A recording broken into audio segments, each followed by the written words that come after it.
Jared Polin, FroKnowsPhoto.com, and this is your doing the happy dance photo news fix. This fix is brought to you by Squarespace. I've personally been using Squarespace for more than 10 years now for JaredPolin.com, and a few months ago, I built two new websites using Squarespace. One is FundayPhotographer.com, and the other is BerniePhotoBook.com. And guess what? It was really easy. You don't need to know coding. You never need to know coding. You just drag and drop, and you're good to go. To get your 14-day free trial, head on over to squarespace.com/FroKnowsPhoto, and if you decide it's for you, use the code FroKnowsPhoto at checkout to get 10% off your first order. First up, Sigma just dropped a 150 to 600 millimeter f5 to 6.3 sport version mega zoom for the Sony E-mount. And if this script is correct, which it must be because I wrote it, they also dropped it for the E-mount Alliance.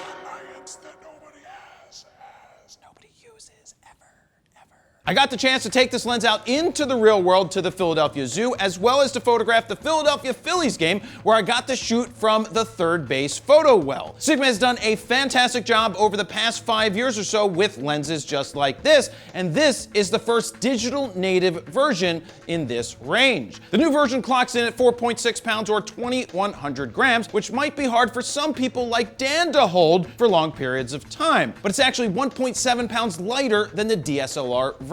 Sigma added a new switch on the side marked TSL, or Tight Smooth Lock, which is something they must have borrowed from the Real Doll, which has the same exact function. I'd know. No, I wouldn't. Here's what I think about the lens. I think it's a massive range that's fantastic for shooting outdoors. Whether it's sports, birds, wildlife, or anything else happening further away, it's gonna get the job done at a reasonable price of $1,500. For the final review video that is coming out soon, I did break out the Sony 200 to 600 millimeter, which is $2,000, and I put it side to side. Now, it's pretty hard to tell the difference between two similar images, but if I were in the market for a mega zoom on the Sony E-mount and not the L-mount, I'd personally spend the extra dough, but that's me. What about you? Next up, it's been a little while since I've brought up that super reputable rumor site called Sony Alpha Rumors, but that's about to change right now. Sony Alpha Rumors is claiming that we will see the version 2s of the 70 to 200 2.8 and 24 to 70 2.8 sometime in the second half of the year, which, if my math is correct, started about a month ago. What happened to then? In July, you know, the 7th month in the calendar that I use.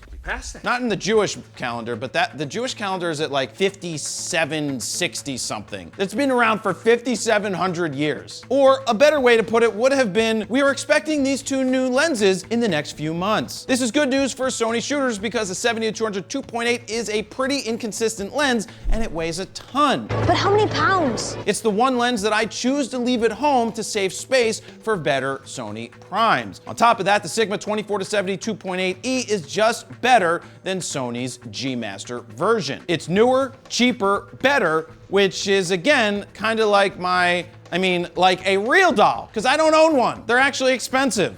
But you can save $1,000 with the code FRO, which is not true. Not yet, at least. Contact me, Real Doll. Phone call! Hello? Hello. It's a Real Doll. My hope for the two new lenses would be simple: smaller, lighter, and just all around better. If they aren't, look out when Sigma drops its 70 to 200 2.8 sport lens for the E-mount. You threatening me? Just as a reminder, you have a few hours left to back my Bernie Photo book on Kickstarter. We are already close to doubling our original goal, so if you'd like to get your pre-order book, head on over to bit.ly/BerniePhotoBook. And finally, last week we got word out of Tokyo via Canon rumors that the Canon R3 was going to be 24 megapixels based on leaked EXIF data. A week later, DP Review dropped an exclusive confirmation that the R3 was going to be 24 megapixels and cites leaked EXIF data coming out of Tokyo. Wait, doesn't that sound like the exact same thing? Yeah, because it is. Now, when I first read the DP Review headline, I thought they were confirming it based on an actual camera they had, but they weren't. Disappointed! Nonetheless, also coming out of Tokyo last week, we have these pictures of what looks to be a Nikon Z9. Now, I'm hesitant to say leaked right here, even though it's probably in the title. It's unauthorized clickbait. You know, for authorized clickbait and all, but it can't really be leaked because it's in public. It's not like they're trying to hide it. It's there in plain view. But let's take a closer look at the back of the body. It's clearly unlike any Nikon on the market. We know this because of the buttons along the bottom of the grip, as well as the play button being moved to a much better place on the lower portion of the right side of the camera, which I think is the same place that Canon puts it and Sony puts it. It looks like the LCD screen has been taped down, so there's no knowing if it is fully articulating or just flips down, and my vote is that it will just flip down. It has a nice rounded viewfinder, built-in grip, larger battery, and looks like another solid pro body from Nikon. Now, I called Madeline K for comment, but her line was discontinued. Maybe she quit or something. Hopefully the Z9 is getting closer to being announced and we can finally know the specs and try to get it in our little grubby hands. They're not that little. All right, they're kind of not huge. Small hands. And there you have it. That's your photo news fix this time around. To check out the last fix, go ahead and click over here. Don't forget to like, share, comment, and subscribe. And that's where I'm gonna leave it. Jared Polin, FroKnowsPhoto.com. See ya.